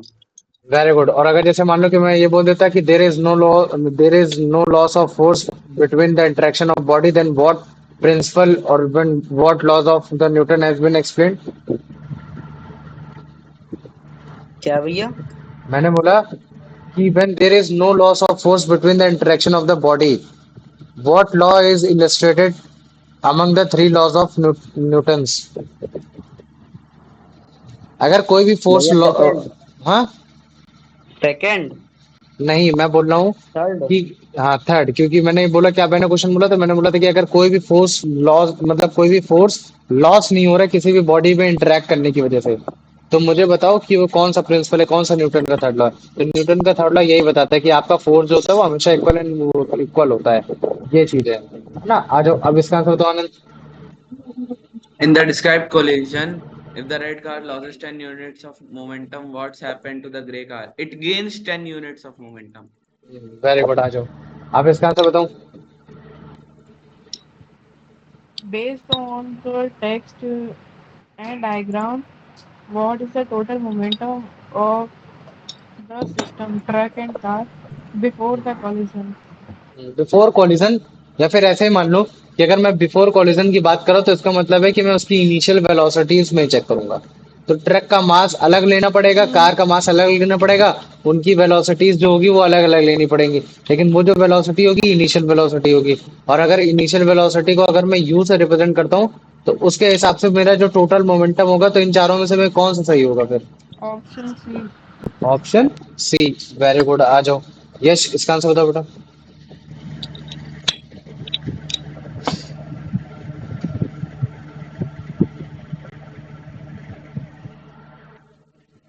यश, इसका आंसर बताओ। क्लास में है यश? According to the law of conservation of momentum, which statement is true regarding this collision?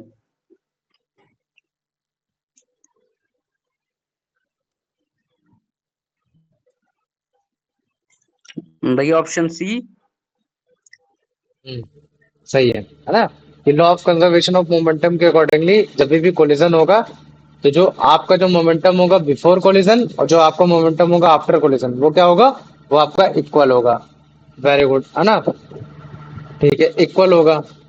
The total momentum of the system before the collision is equal to the total momentum after the collision. सही है। The total momentum of the truck and the car remain constant only if they do not collide. नहीं, ये सी होना चाहिए इसका answer. ठीक है, सी होगा। चलो आ जाओ, अब इसका आंसर बताओ।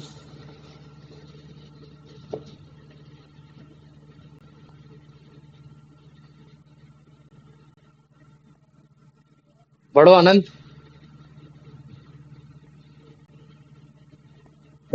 भैया अनंत लेफ्ट। आनंद लेफ्ट आ गया होगा। आ गया।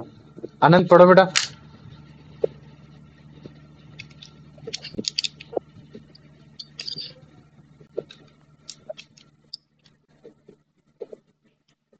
आनंद पढ़ो। After the collision, what happens to the velocity of the truck and car? भैया ऑप्शन बी होगा। ऑप्शन कोलिजन के बाद ट्रक की जो वेलोसिटी और जो कार की वेलोसिटी में उसमें चेंज आता था, या फिर मान लो कि अगर चेंज आएगा तो पहले मेरे को देखना पड़ेगा चेंज होना चाहिए। तो ऑप्शन ए तो बोल रहा है कि रिमेन अनचेंज, मतलब चेंज नहीं हो रहा, तो ये तो ऐसा ही गलत हो गया। अब ये बोल रहा है कि वेलोसिटी बहुत इंक्रीज, तो ऐसा है नहीं। एक की वेलोसिटी घटेगी, एक की वेलोसिटी बढ़ेगी, है ना? ये चीज हमें मालूम है। तो मुझे बताओ, जो हम लोगों ने केस लिया था उसमें जो ट्रक की वेलोसिटी थी वो क्या हो रही थी? डिक्रीज। भैया बी डिक्रीज। ऑप्शन होगा, हाँ, बी। बी ऑप्शन, ये हो गया। चलो आ जाओ, अब इसका आंसर बता दो अभिषेक।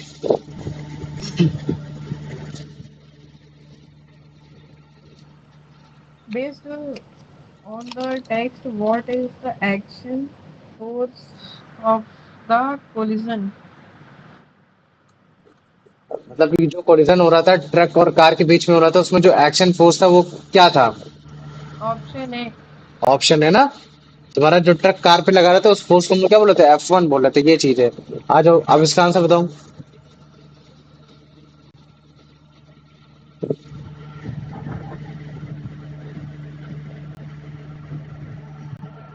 बताओ बेटा। यस यश? नहीं है।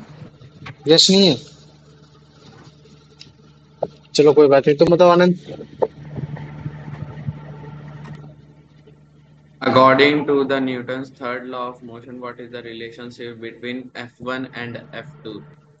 The force and F1. F1 is equal to F2. नहीं, फोर्स तो इक्वल होता है, लेकिन बॉडी का मोशन एक ही डायरेक्शन में हो रहा था, तो जिसकी वजह से अपोजिट फोर्स तो उनका इक्वल था, लेकिन डायरेक्शन एक ही होने की वजह से जो उनकी रिलेटिव वेलोसिटी उसको हम लोगों ने यहाँ माइनस का साइन लगा दिया। समझ में आ गया? तो ये चीज मैटर करता है। अब जैसे मान लो कि अगर एक बॉडी ऐसे मूव कर रही है और एक बॉडी ऐसे मूव कर रही है, तो जो उस समय जो हम लोग फोर्स लगाएंगे वो हम कैसे लगाएंगे? F1 इक्वल टू F2 लगाएंगे।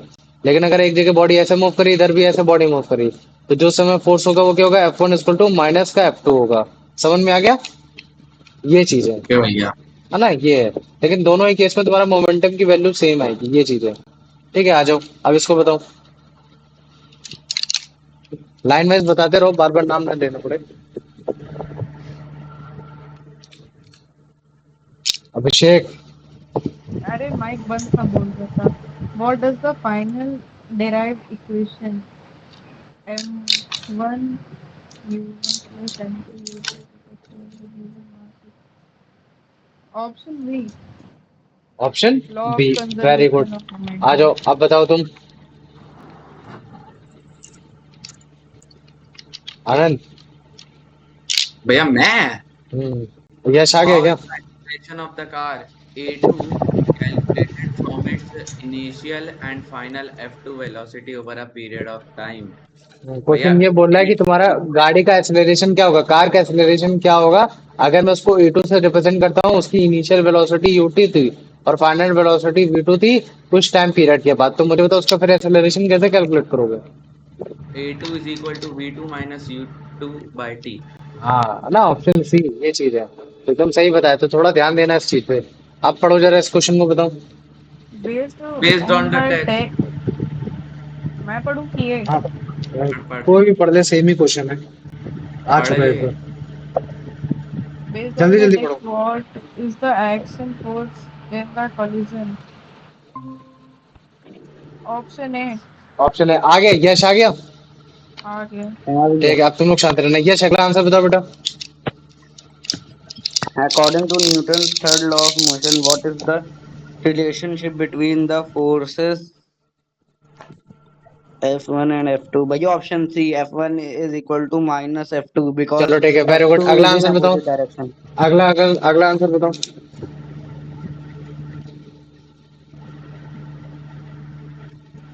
भैया मैं बताऊं? हाँ तुम ही बताओ, तुम ही बताओ। What does the final derived equation represent? भैया option B, the law of conservation of ठीक है, वेरी मोमेंटम. गुड। अगला तुम ही बताओ, क्योंकि ये क्वेश्चन रिपीट हो गया ना कुछ। बताओ इसको, पढ़ो तुम ही बताओ। How is the acceleration of the car A2 calculated from its initial U2 and final V2 velocities over a time period t? भैया option C, A2 is equal to V2 minus U2 upon t. Very good, चलो ठीक है, आ जाओ। अब आनंद तुम इसका answer बताओ। What does the equation total momentum before collision is equal to total momentum after collision represent? The law of conservation of momentum. Very good, चलो आ जाओ। अब इसका आंसर बताओ अभिषेक। According to the text, what happens to total momentum of two bodies after a collision? It is lost or destroyed.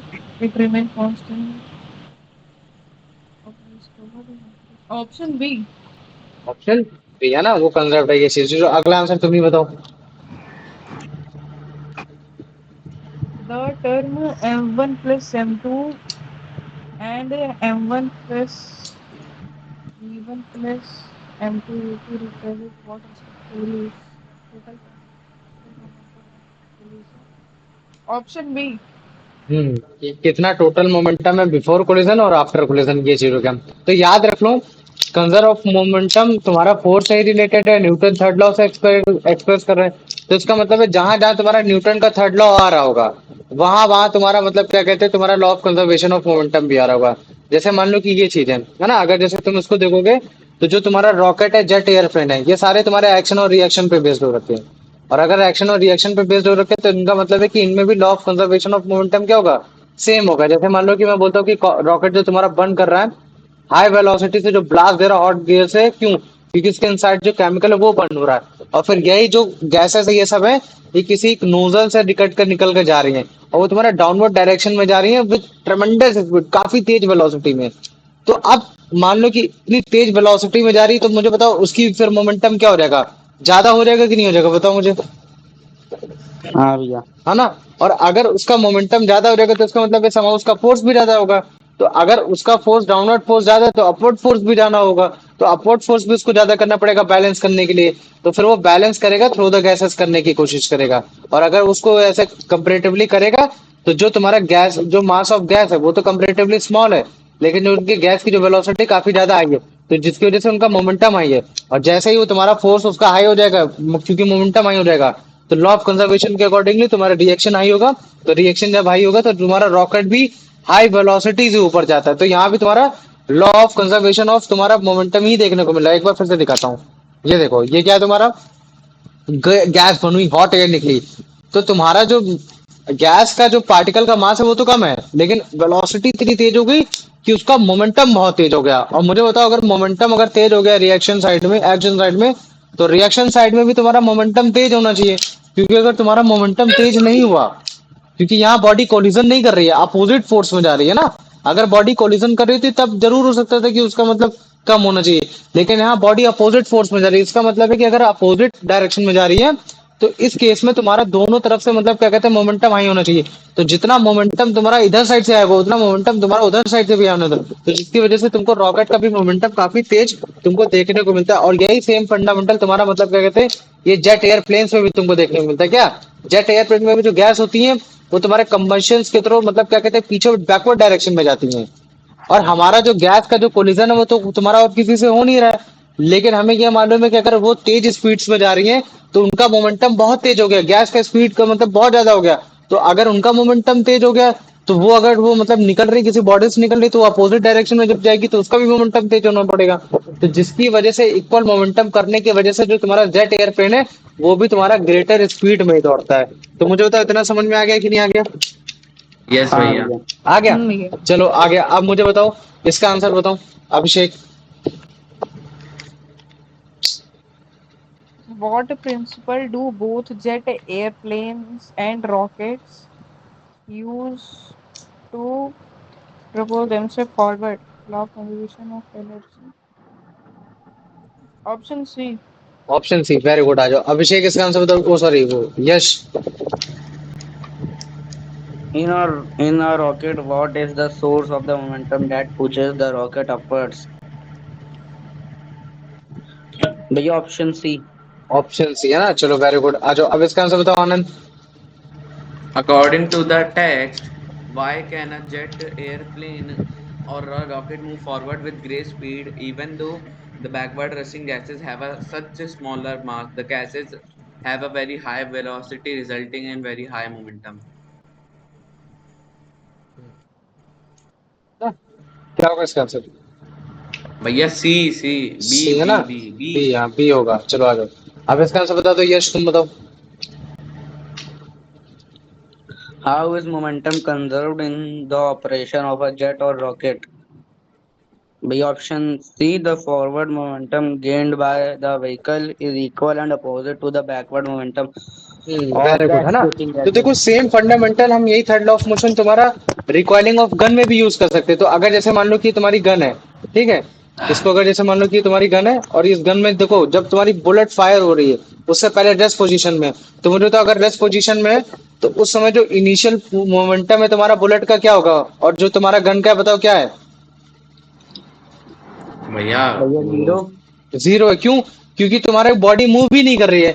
लेकिन जैसे ही मैं मान लो कि मैं बुलेट को अब मैं फायर करता हूँ तो बुलेट को जब मैंने फायर किया तो मुझे बताओ किसकी स्पीड सबसे ज्यादा बढ़ी? बुलेट की स्पीड बढ़ी। तो जब बुलेट की स्पीड सबसे ज्यादा बढ़ी तो उसका मोमेंटम ज्यादा हो गया। तो अगर मैं बुलेट का मोमेंटम बोलूंगा तो क्या बोलूंगा? मास ऑफ बुलेट और मास ऑफ वेलोसिटी। और वेलोसिटी ज्यादा होने की वजह से उसका मतलब क्या कहते हैं मोमेंटम ज्यादा बढ़ गया। और जब उसका ज्यादा बढ़ गया तो वो तुम्हारा सेम डायरेक्शन में तो है नहीं, वो अपोजिट डायरेक्शन में। की मतलब हाँ तुम्हारी गन भी उसी स्पीड में जाके टकरा रही है, वो तो तुम्हारा फायर एक्सप्लोजन हुआ है। तो जिसकी वजह से जो उसने इक्वल अपोजिट जो फोर्स लगाया है तुम्हारे गन पे लगाया है जिसकी वजह से गन जर्क की है तो बैक आई है, पीछे आई। तो इसका मतलब है कि वही मोमेंटम तुम्हारे गन के रिक्वायरमेंट में भी आया। तो इसी वजह से हम बोल देते हैं कि गन इज रिक्वायर्ड। तो रिक्वायर्ड वेलोसिटी मतलब कि गन की अगर मैं पूछूं कि जो तुम्हारी रिक्वायर्ड मोमेंटम है वो क्या हो जाएगा? तो वो रिक्वायर्ड मोमेंटम क्या हो जाएगा तुम्हारा? Mass of gun into required of velocity of gun. तो ये तुम्हारा हो जाएगा। तो अभी अगर इनका मोमेंटम चेक किया जाएगा कंजर्वेशन ऑफ मोमेंटम के अकॉर्डिंगली तो momentum of bullet is equal to momentum of gun. मतलब जितने मोमेंटम से तुम्हारा एक बुलेट का मास और तुम्हारी उसकी वेलोसिटी जा रही है उतने ही तुम्हारे गन के अकॉर्डिंगली उसका मास और तुम्हारी उसकी वेलोसिटी होगी। ये चीज है। तो मुझे बताओ इतना समझ में आ गया कि नहीं आ गया? भैया। आगे ना। अभी इसमें तुम दिक्कत मत दो, इसमें सबसे ज्यादा वो आते हैं न्यूमेरिकल्स आते हैं। न्यूमेरिकल सॉल्व करोगे तो ऑटोमेटिक सारी चीजें आ जाएंगी। अब मुझे बताओ अनंत इसका आंसर बताओ। before a bullet is fired, what is the initial momentum of the gun and bullet? भैया zero. जीरो आंसर क्या होगा? Answer is वो सी सी। लेकिन अगर मैं तुमसे पूछूं कि उसका मोमेंटम जीरो क्यों हुआ तो फिर क्या आंसर दोगे? क्योंकि भैया रेस्ट में थी ना वो। रेस्ट में थी। वेरी गुड है ना। ये चीज है मतलब कि उनकी वेलोसिटी जीरो थी। आ जाओ अभिषेक इसका आंसर बताओ। When a gun is fired, what happened to the momentum of a bullet and the gun? Momentum of bullet lost and gun and momentum bullet in momentum gun. क्या होगा answer? Option C. Option C है ना। Bullet और gun हाँ। का जो momentum है वो इक्वल और अपोजिटली है। गन तुम्हारे गन में मोमेंट दोनों इक्वल और अपोजिटली होगा। ये चीज होगा। वेरी गुड, आ जाओ। अब यश इसका आंसर बताओ। The backward movement of a gun when a bullet is fired is known as the option B recoil. चलो ठीक है, अगला तुम ही बताओ। According to the law of conservation of momentum, how is the momentum of bullet and gun related after firing? भैया option B. Option B है ना। After firing मतलब जितना मास का बुलेट होगा मतलब उसका मोमेंटम और तुम्हारे गन का मोमेंटम, क्योंकि एक्शन और रिएक्शन दोनों का इक्वल है। तो न्यूटन थर्ड लॉ के हिसाब से हम law of conservation of momentum के अकॉर्डिंगली आंसर निकाल लेंगे। अब देखो मैं तुमको क्वेश्चन बताता हूँ। क्वेश्चन कैसे आता है? क्वेश्चन एकदम ऐसे आएगा, सिंपल सा। समझ रहे हो? इसको तुम देखो डायग्राम में। डायग्राम में क्या बोला है कि एक तुम्हारा बुलेट है, उसका मास है तुम्हारा 10 ग्राम। ये जो तुम्हारी बुलेट जा रही है इसका मास कितना दे रखा है? 10 ग्राम दे रखा है। और जो तुम्हारा गन का मास दे रखा है वो कितना दे रखा है? तुम्हारा 6 ग्राम दे रखा है। ये चीज दे रखा है। अब ये बोल रहा है कि जब मैंने इस बुलेट को फायर किया था और वो बुलेट जो 10 ग्राम की थी वो तुम्हारी वेलोसिटी से जा रही थी 300 मीटर पर सेकंड के हिसाब से जा रही थी। तो तुम मुझे बताओ तुम्हारी जो गन होगी वो कितना रिकॉयल करेगी, कितने वेलोसिटी से रिकॉयल करेगी। तो ये कहीं ना कहीं तुम्हारा law of conservation of momentum से क्वेश्चन आया कि नहीं आया? बताओ मुझे। हाँ भैया। आया। हाँ अब भैया। मुझे बताओ, अगर मान लो कि मैं मोमेंटम को निकालता हूँ तो मेरे बताओ मोमेंटम की यूनिट क्या होती है? KG metre per second. KG metre per second होती है। और मुझे बताओ यहाँ मास ऑफ बुलेट कितना दे रखा है? मास ऑफ बुलेट 10 ग्राम। 10 ग्राम। तो मतलब कि मेरे को उसको केजी में डिवाइड करना पड़ेगा। मतलब कि मेरे को उसको 1000 से डिवाइड करना है। और अगर मैं 1000 से डिवाइड करूंगा तो उसकी वैल्यू कितनी आएगी? 0.01। 0.01। 0.1 kg है ना। तो मतलब कि मास ऑफ बुलेट कितना है? 0.01 kg है। और वेलोसिटी तो चलो मेरी एकदम सही चाल रखी है। चलो ठीक है। तो मुझे अच्छा मुझे बताओ, मैं अगर मेरे को मोमेंटम निकालना है तुम्हारा बुलेट का निकालना है, तो फिर मोमेंटम ऑफ बुलेट क्या आएगा बताओ मुझे? भैया 0.01 इंटू तो 300 इसका है वेलोसिटी ना। दे क्योंकि रही क्या है। होगा, मास इंटू वेलोसिटी होगा कि नहीं होगा? बताओ मुझे। हम्म। हाँ। होगा ना। तो फिर इसकी वैल्यू क्या आ जाएगी तुम्हारी? 3। तो ये आ जाएगी है ना। कितना आ गया तुम्हारा? ये बड़े आराम से 2 जीरो इसको लगा दो, फिर 2 जीरो इसको लगा दो, और फिर 3। है ना यही आएगी ना। कितनी आएगी? इतनी आएगी। कितना आएगा बताओ? इतना आएगा भैया। बताओ बताओ किस जगह पॉइंट आएगा? पॉइंट कहाँ आएगा? पॉइंट थ्री भैया के थ्री बगल जीरो में। थ्री पहले। के बगल, 30 के बगल में। हाँ, 3 जीरो के मतलब बीच में ना। .3 आ गई। या फिर चलो ठीक है, कोई बात हाँ, नहीं। अगर तुम लोग बस इसको भी 3 नहीं लिखोगे आएगा। ना, तो अगर मैं इसको भी ऐसे लिख देता हूँ तो भी चल जाएगा। अब मुझे बताओ, अगर मैंने मोमेंटम का अगर बुलेट निकाल लिया, तो अब मेरे को मोमेंटम अगर मैं उसका निकाल लूं, किसका निकाल लूं? तुम्हारा गन का निकाल लूं, तो बड़े आसानी से आ जाएगा। और गन ऑफ मोमेंटम क्या होता है? तुम्हारा मास ऑफ गन और तुम्हारी वेलोसिटी, मतलब क्या है कि उसकी रिकॉइल कितना है ना। ये चीज है। तो हमको ये तो बताना है कि उसकी velocity of recoiling of gun कितना है। तो मुझे तो गन का मास कितना है? 6 kg। गन का छह मास के जी तो यहाँ चेंज 10 ग्राम। करने की जरूरत है इसको? नहीं। नहीं है। और हमको वेलोसिटी निकालना है, तो ये हो गया। अब मुझे बताओ, law of conservation of mass के अकॉर्डिंगली ये दोनों मास तुम्हारे मोमेंटम क्या होंगे? ठीक। इक्वल होंगे। तो अगर इक्वल होंगे तो क्या मैं इसको इस तरीके से लिख सकता हूँ? हम्म। लिख सकता हूँ ना। तो जब तुम वेलोसिटी की वैल्यू निकालोगे तो इसमें वेलोसिटी की समाव वैल्यू तुम्हारी 0.5 मीटर पर सेकंड आएगी। क्या आएगी? 0.5 मीटर पर सेकंड आएगी। तो इसका मतलब ये तुमको यही समझाना चाह रहा है कि अगर मान लो कि तुम्हारी बुलेट अगर 10 ग्राम है और वो अगर 300 मीटर पर सेकंड की स्पीड से जा रही है और तुम्हारे गन की जो वेट है वो तुम्हारा 6 kg है, तो गन जो तुम्हारा झटका देगी वो कितना झटका देगी तुम्हारा? 0.5 मीटर पर सेकंड का झटका देगी। अब मुझे बताओ, इतना समझ में आ गया कि नहीं आ गया? यस भैया। आगे ना। तो हाँ ये भैया। चीज है। तो ये और ये झटका और भी ज्यादा देगी अगर मान लो कि जितना ज्यादा उसका बुलेट का मोमेंटम बढ़ता चला जाएगा। ये चीज है। उसका मतलब है कि जितनी ज्यादा उसकी स्पीड या फिर मास ऑफ तुम्हारा बुलेट वो बढ़ता जाएगा, उतना ही ज्यादा उसका मतलब क्या कहते हैं तुम्हारा मोमेंटम बढ़ेगा, तो उतना ज्यादा तुमको रिकॉइलिंग भी तुमको देखने को मिलेगी। तभी तुमने देखा होगा कि छोटी गन कम रिकॉइल करती है लेकिन जो बड़ी गन होती है बहुत ज्यादा रिकॉइल करती है। आप समझ में आ गया कि नहीं आ गया बताओ मुझे? भैया हाँ भैया। आ गया। अब देखो इसका नेक्स्ट क्वेश्चन किस तरीके से आ रहा है वो चीज मैं तुम लोग को दिखा देता हूँ। अब जैसे नेक्स्ट क्वेश्चन ये है, बोल रहा कि कार ए है जिसका मास है 1500 kg, वो ट्रेवल कर रही है 25 मीटर पर सेकंड से कर रही है। फिर वो कोलाइड करती किसी कार बी से करती है जिसका मास है तुम्हारा 1000 kg और वो ट्रेवल कर रही है 15 मीटर पर सेकंड से सेम स्पीड से कर रही है। तो मुझे बताना कि आफ्टर द कोलिजन जो वेलोसिटी होगी कार ए की, वो अगर 20 मीटर पर सेकंड हो जाती है, तो फिर मुझे बताओ कार बी की वेलोसिटी फिर क्या हो जाएगी। तो मुझे बताओ क्या मैं law of conservation of momentum इसमें लगा सकता हूँ। हाँ भैया। कार ए का मैं मास कितना ले सकता हूँ, m1 ले सकता हूँ। या कितना होगा। M1 into M2। अरे कितना होगा, मास कितना होगा। मास इसका 1500 केजी। 1500 kg। हाँ, केजी हो गया, ठीक है। अब मुझे बताओ इसकी वेलोसिटी होगी, कार की वेलोसिटी कितनी है। कार की वेलो 15 metre per second. Initial velocity initial velocity 25 metre per second. 25 metre per second. तो मैं इनिशियल वेलोसिटी को किससे लिखूंगा। बी। और कोई बताए। भैया U1। U1 से अच्छा, लिखूंगा ना, कितना इनिशियल लगा 25। वेलोसिटी। हाँ वेरी गुड, ये चीज हो गया। अब मुझे बताओ, ये तुम्हारा ये हो गया। अब मैं लिखता हूँ कार बी का, लिखता हूँ कार बी का। मुझे अगर मैं कार बी का अगर मास में अगर M2 से लिख देता हूँ, तो मुझे तो कार बी का मास कितना है।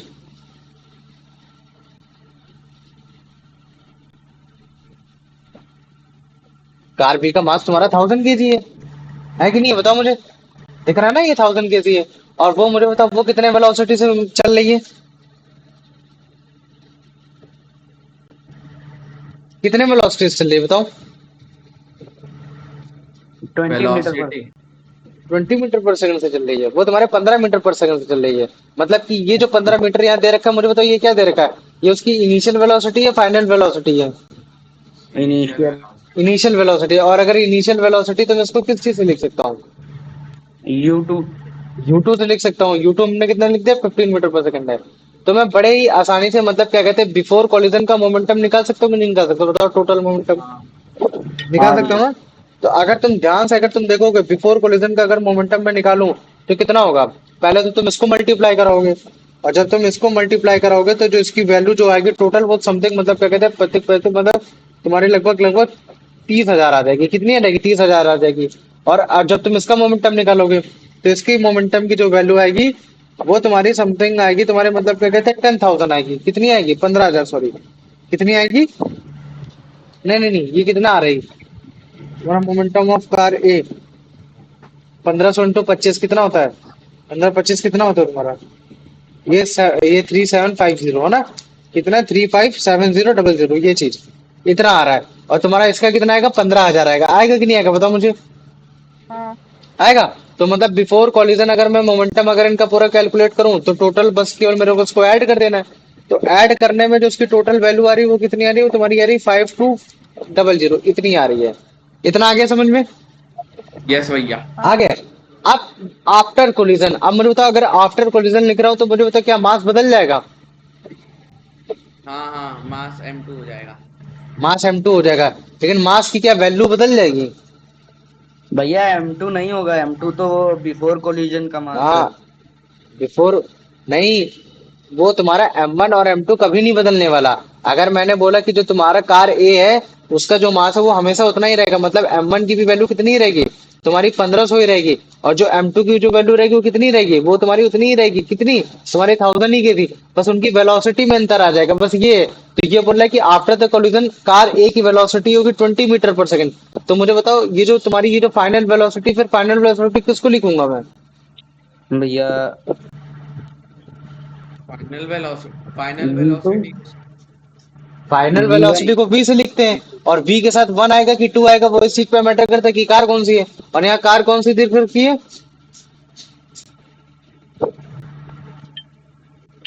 कार ए है। तो इसका मतलब क्या है, ये तुम्हारा फाइनल वेलोसिटी आ गई। और फाइनल वेलोसिटी कितनी वैल्यू दे रखा है, 20 मीटर पर सेकंड दे रखा है। और हमको वेलोसिटी निकालनी कार बी की निकालनी, मतलब कि हमको v2 की वैल्यू निकालनी है। तो मुझे बताओ क्या मैं यहाँ भी सेम फंडामेंटल इस्तेमाल कर सकता हूँ नहीं कर सकता हूँ बताओ। हाँ। हाँ हाँ, भैया। कर कर ही सकता हूँ ना सकते हैं। बड़े आसानी से। तो अभी अगर जैसे मान लो कि मैं अगर इसकी वैल्यू निकालूं, तो मुझे तो अगर मैं इसका मल्टीप्लीकेशन अगर मैं इसका मोमेंटम निकालूंगा तो मुझे तो इसका मोमेंटम कितना आएगा, 15 दूनी 30। तो मतलब कितना हो जाएगा 30, और ये तुम्हारा 3000 आ जाएगा समथिंग। आ गया कि नहीं आ गया बताओ मुझे। 30,000। हाँ भैया। 30,000 आ गया ना ये चीज। और मुझे तो अगर मैं इसका मोमेंटम निकालूंगा तो इसका मोमेंटम कितना आएगा। इसका 1000 भी, 1000 भी आ गया कि नहीं आ गया बताओ। और हाँ इनका टोटल मोमेंटम क्या हो जाएगा भैया, इसको ऐड कर दो, ऐड कर दो, यही चीज है कि नहीं है बताओ। हाँ और बिफोर कोलिजन और आफ्टर कोलिजन दोनों का मोमेंटम क्या होता है बताओ मुझे। Plus Same. सेम होता है। तो सेम। अगर मान लो कि दोनों का मोमेंटम सेम होता है, तो पहले वाले का अगर जो बिफोर कोलिजन अगर मोमेंटम तुम्हारा ये आ रहा था, ये 52500 आ रहा था, तो इसका मतलब है कि तुम्हारा बिफोर कोलिजन मैंने ऐसे लिख दिया 52500, और तुम्हारा आफ्टर कोलिजन कितना आ रहा है तुम्हारा, ये 3000, और तुम्हारा 30,000, और तुम्हारा ये तुम्हारा 10,000, वो तुम्हारा 1000 बी। आ गया कि नहीं आ गया बताओ मेरे को। इसको मैं बी टू लिख दे रहा आ आराम से, गया। है ना, ये चीज है। हाँ भाई। तो अब अगर मैं इसको ट्रांसफर करूंगा, तो जो तुम्हारी V2 की वैल्यू आ रही मेरे पीपीटी के अकॉर्डिंगली, वो आ रही तुम्हारे 22.5 मीटर पर सेकंड। तो इस तरीके से हम लोग लॉ ऑफ कंजर्वेशन के अकॉर्डिंगली हम ये बता सकते हैं कि यार एक गाड़ी का मास 1500 केजी था, वो 25 मीटर पर सेकंड की स्पीड से चल रहा था। तो जो तुम्हारे मतलब क्या कहते हैं, जो कार भी था, अगर उसका मास 10 केजी है, वो अगर 15 मीटर पर सेकंड के हिसाब से चल रहा था।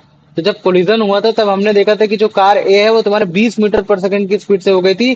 तो जो कार बी होगी, वो तुम्हारे मतलब क्या कहते हैं 25.5 22.5 मीटर पर सेकंड हो जाएगी। तो अगर तुम ध्यान से देखोगे ना इसमें, तो जो पहली वाली जो कार की स्पीड है, वो मुझे बताओ कितनी है, 25 मीटर पर सेकंड है कि नहीं बताओ मुझे, है ना। हाँ बाद में भाई। कितनी हो गई, कम हुई कि नहीं हो गई, 20 हो गई कि नहीं हो गई बताओ। और आफ्टर कोलिजन जो तुम्हारे पहले वाली कार की जो पहले 15 थी, और वो कितनी हो गई बताओ मुझे, बढ़ गई। तो मतलब जब भी कोलिजन होगा, तो एक की स्पीड बढ़ेगी, एक की स्पीड घटेगी। तो जिसकी वजह से जो तुम्हारा मोमेंटम है वो कितना हो जाता है, वो इक्वल हो जाता है। तो मुझे बताओ इतना समझ में आ गया कि नहीं आ गया। हाँ हाँ हाँ। भाई। आ गया ना। कोई इस क्वेश्चन में कुछ भी ज्यादा कोई दम नहीं है, समझ में आ गया। बस एक बार अगर कंसेप्ट को तुमने समझ लिया कि इनिशियल वेलोसिटीज पहले कार और ट्रक की निकाल लो, टक्कर के बाद हो जाए, जब टक्कर होगी तो वेलोसिटी बदलेगी। अगर वेलोसिटी बदल रही, तो इसका मतलब है कि भैया अब उसमें फोर्स अप्लाइड हुआ है। अगर फोर्स अप्लाइड हुआ है, तो भैया इसका मतलब है कहीं ना कहीं अब मतलब वेलोसिटी चेंज होने की वजह से एक्सेलरेशन आ गया होगा। तो एक्सेलरेशन आ गया होगा, तो भैया भैया उनकी वेलोसिटी चेंज हुई होगी। तो जब हम भैया ये चेक करते कि दोनों के फोर्स आपस में जो लगा रहे हैं वो तीनों इक्वली होंगे न्यूटन थर्ड लॉ के हिसाब से, तो इसका मतलब है कि जो इनके मोमेंटम में जो चेंज होगा वो भी इक्वली हुआ होगा। तो इसी को हम लोग Newton third law of motion बोल देते हैं, और इसी को हम लोग law of conservation of momentum भी बोल देते हैं। तो दोनों में बात बराबर ही है, ये चीज है। अब मुझे बताओ इतना समझ में आ गया। हाँ भैया। हाँ भैया। भाई। चलो बढ़िया। ठीक है। तो ये तुम्हारा चैप्टर था न्यूटन मतलब क्या कहते हैं, force and laws of motion.